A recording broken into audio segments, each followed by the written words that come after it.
Hello and welcome to another Monday edition of Footy Talk. Emma Lawrence and Gorden Tallis. Gordy, surprise, surprise, the West Tigers are in the headlines again. What for? Did they win? Unfortunately not. More drama, more infighting this time. And not a massive surprise because from the moment that the West Tigers signed Scott Fulton, without the knowledge originally of Tim Sheens and Benji Marshall, they did, before it was finalised, let Benji Marshall know. But the fact is, Benji and Sheens didn't want him there. They're disagreeing They needed to jump on this earlier. Yeah. Right, so how long's it been now? 2 months? Yeah. He's been there for? Probably been rumblings in the press for the last month. They needed to jump on it then. So it's obviously come to a head. Take out the names. The coach should win. Mm-hmm. The coach is the one that lives and dies by the sword. He picks his players. Or he says, this is what we want. And that's it. That is end of story. And Sheens multiple times in press conferences has said the coach should have the final say. So that's a sly jab that he's obviously not happy with the fact that he's getting overruled, not to mention the fact that they're having today a crisis meeting with Benji and Fulton and Sheens isn't invited. Well, Benji and Fulton are going to be the scapegoats for the decisions that are made above them. Right, so Benji, rookie coach, got put in there with Tim Sheens. I think those coaches seem to be on top. What is there? There's Sheensy, Ferner, Benji, and Farah. You don't really hear too much out of that. No. It's everything else around them. And you would think that you're having Sheensy there with these young coaches, not that they get the full say, but you'd think that they'd be at the table. You would think the coach of their footy club moving forward would have a say in his staff. And that's what happens at all the great coaches. They don't get the final say, but you think that they would have a say. How do the club officials sign Scott Fulton without first checking with Tim and Benji? Well, that's a decision, right? That's a decision, or that's a question for Pascoe and Lee. Seriously, how do they do that and think that it's going to be rosy? How do they do that? And to me, when you look at it, it looks like that there's a play from the managers because they want to get their certain plays in there and load the clubs. What's happening at Manly now? So it looks like that there's a power play between the managers in the background. Well, I want mine, I want this, and he's got this, and he's got that. At the end of the day, you get the best players. Now the fact that they're not getting along, Fulton and Benji, can they coexist or does one have to go? No, if they're not on the same page, they're not on the same page. So Fulton goes because if they've invested in Benji long term, they're not getting rid of him, surely. Well, I think Benji's paid well as well. So you think that the coach would get the points on that. Is there any way you can see them continuing on together? You're a Tiger. Can you? No. Can you? No. Right, so when you're there and you're making decisions forward and trying to build a roster and there's 30 positions and there's a softer cap but there's a hard cap of 30 guys, you'd probably need to be talking and constant dialogue for that to happen, to get the right players to get that across the line. And that doesn't seem to be happening. And for the last month, they've probably tried and they're butting heads on every decision. Perhaps so it can't happen. If it was because earlier. One's got a vision for that, and the bloke that's got a coach and coming up with his vision and the game plan has a different one. So Scott Fulton has to tie and be underneath the coach, and if he doesn't want to do that, well, you have to say that you got to go with the coach. And it seems like too much has happened now. There's too much friction, and already you've got Peter Peters, it's obviously then this is. You would imagine a deliberate comment that was made on radio. What did he say? Implying, or he said a senior Tigers official, a high-profile official, has a stake in the management company trying to bring Aiden Caesar to the Tigers. Never said it was Benji, let's just say that. Many assuming that it is Benji. Benji's manager has now had to come out and deny that. But with all of this going on that's come from somewhere, it's getting to the point it's untenable. More like the footy, like all those footy guys. What are they called? Talent scouts now? Yeah. What are they called? Footy managers? Yeah. Don't they have great relationships? Aren't they the stories that they get a clip from the managers? You've heard those, Yeah. huh? So I'm not sure whether Benji would do that. Mm. You know, I don't know. And if they've denied it, well, you know, you need some facts to be throwing those because they're pretty big allegations, aren't they? So you'd imagine Benji that he only wants him in there because he's getting what, a 15% clip, was it? Allegedly, yeah. Yeah. So Benji's camp are filthy with that.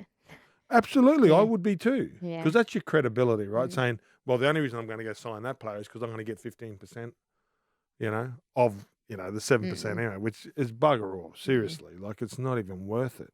And You wouldn't do that. You wouldn't do that if you're going to be a coach, right, and you want to win. Yeah. You wouldn't worry about, you know, small amount of money. He wants to win a comp. your $2,000 or your $10,000. Like, if he happens to be $1 million player, like your 10 grand, would you do that? Like 15% of 7 or $5,000 or whatever, or 5%. So it's not a lot of money. No. You know, to go and ruin your coaching career over. So, watch that space, eh? It's a good one. Another I think few you're in weeks. a meeting. Or well, when does that meeting finish? You should be there. You should be like the reporter on the ground. At the meeting, Yes. doing a live cross into Footy Talk. Live cross into Footy Talk. Hi, I'm Lawrence here at, what's the name of that? I should have secretly recorded the meeting and we could have live streamed it. That's We're onto what we something. need. We'll That's do what that we for the need. next crisis meeting. I don't think it'll be the end of the crisis meetings. I'm sure there'll be So more. what would you do, right? So you're a Tigers fan. And then out of all this, I really do feel sorry for the Tigers fans because they're trying to get this club back on. And now there's rumblings. And then obviously the managers are starting to talk in the paper. And, oh, yeah, well, mate, all my players aren't happy and all that kind of stuff. Give me a break. Yeah. Mate, they're happy to take the money. I just don't think it can work now. The fact that he was appointed without That's right. the original tick of approval Look from back the coaches. at the Broncos, a bigger brand, right? And that's not teasing the West Tigers. It's a bigger brand. Two guys that played together in Ben Eichen and Kevy, and it didn't work, right? There's got to be one boss. And the boss is Benji. The boss is the coach. Yeah. Like, let's be honest, right? The coach should be the boss at every organisation. Yeah. Unless you're going to punt him. Well, sorry, Tigers fans, a few more weeks in the headlines for you. And disappointing week for the Sharkies fans as well. Another loss, this time to the Warriors. Warriors was so good yesterday. Do you think that Warriors said more was so about the good. Warriors and Warriors was so good. their chances? Warriors was so good. I thought we called the game on the M's, and it was a really good battle. Like the first 20 minutes was end to end. Sharks were getting set. Sharks was getting a bit of an advantage early in the game, and then the Warriors just stayed at that level. And then I think it was like in about 10 minutes scored 3 tries, and I think it was 22 points to whatever it is, 6 at half time, and then they went on with it. And the second half, it was sort of end to end for like a while, and then the Warriors just were able to stay in the grind. They call it the long game these days. That's the buzzword, like the long game, and that's just getting to your kick, wait till they make a mistake, take your opportunities, and the Warriors did that. It was a really, I'm starting to really like the Warriors, really like them. Like over there, mate, if you're going over there and you got an away game, you're packing your mouth guard, maybe 2 of them, and everything you got to pack a great attitude, and you're getting bumps and bruises. Like Sean Johnson's playing the best he possibly has. Their forward pack are just rumbling through the middle. They're big, they're powerful. You know, their defense is outstanding. They've got everything going for them at the moment. Can they win the comp?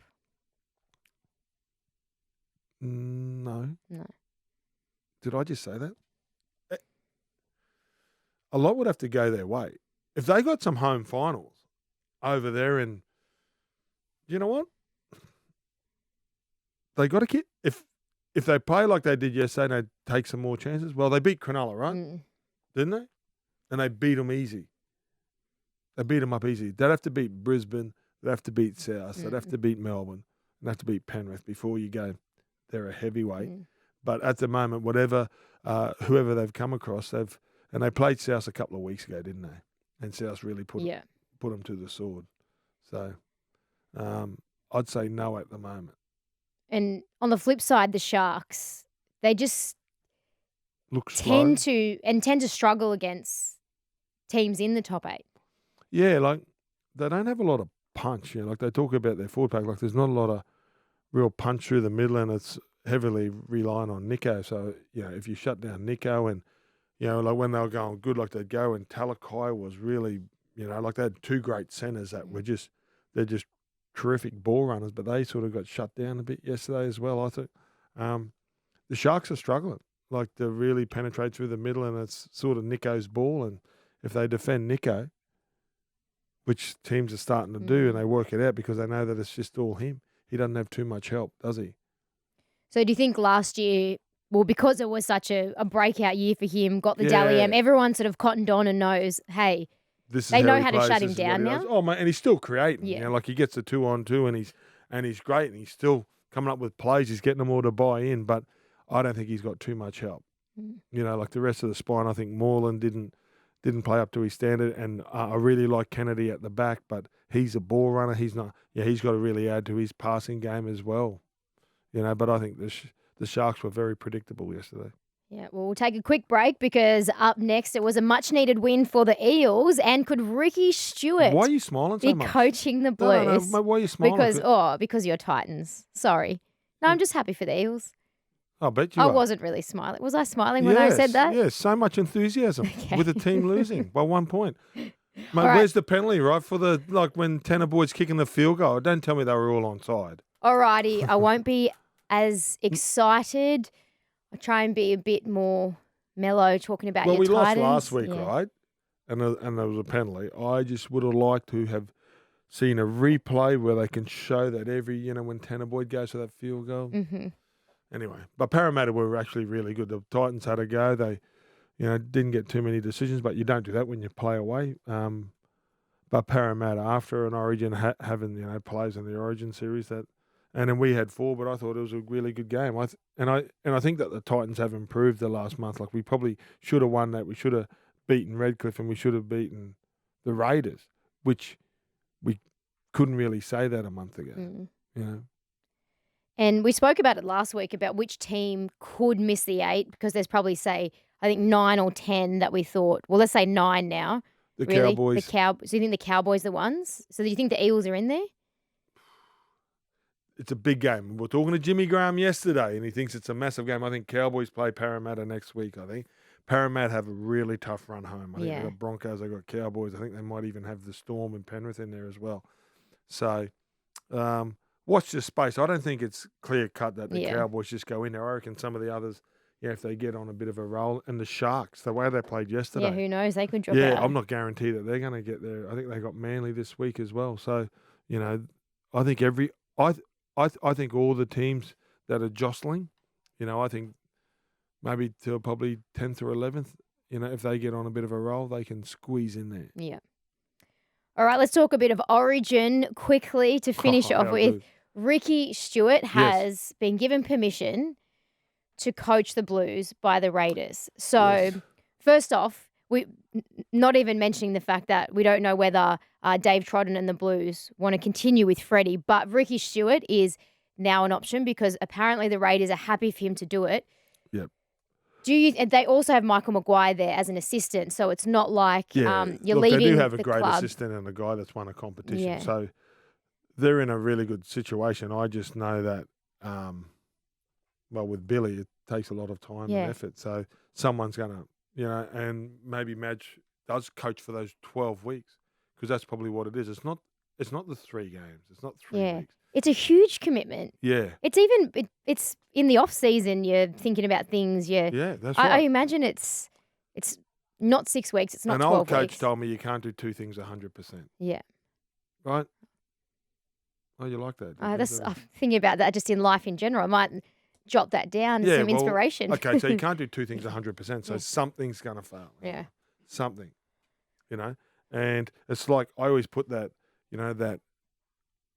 for me, it's like when you get, like those relief teachers. You never put in as much work as when you're, because the teacher knows who's who in the zoo.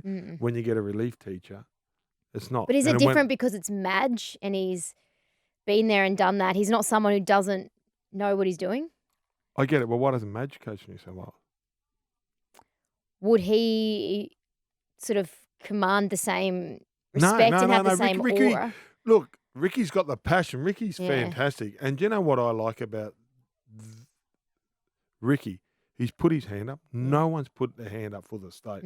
Ricky has. He said, yeah, I want the job. I can get us out of this or whatever. So, but I'm sort of, Freddie didn't handle the media as well as what I thought that he would have been in the media and being, as professional and like, what is it? He's grown up in the spotlight, I think he was 17 playing first grade. So he's been around it a long time and he knows how it works. But I think that it really got to him, where, but I think he's done so much for the state. I really do, like the Hogs for Homeless, and when he goes and he, and the boys have to feed the homeless. I think he did it with the city, like then when he coached City. So I think when he ties in, I think having 75,000 New South Wales people at that ground, he knows how to get the state behind. So I think he's done an amazing job with that. Selections, did he get them all right? No. If Billy Slater loses game one, he would have been under the spotlight. Yeah. Oh, where's Gay Guy and Ponga? And it's 10 minutes that made the difference this series, that last 10 minutes of Adelaide. Yeah, it's important, 10, isn't it? The game goes for 80 minutes, though. Yeah. But change. that's like how much. That doesn't change. As soon as then knowing that. Right, and then game two. All the headlines, knowing that you're going into a game up at Suncorp, which Queensland are expected to win, all the pressure on Freddie. Look, the way they played in game 3, you don't play that way if you don't like the coach, right? Absolutely, So, and that's the point. But game 3, I think they got the selections right. Well, Cody Walker just unlocked. Was Queensland down a little bit? Probably.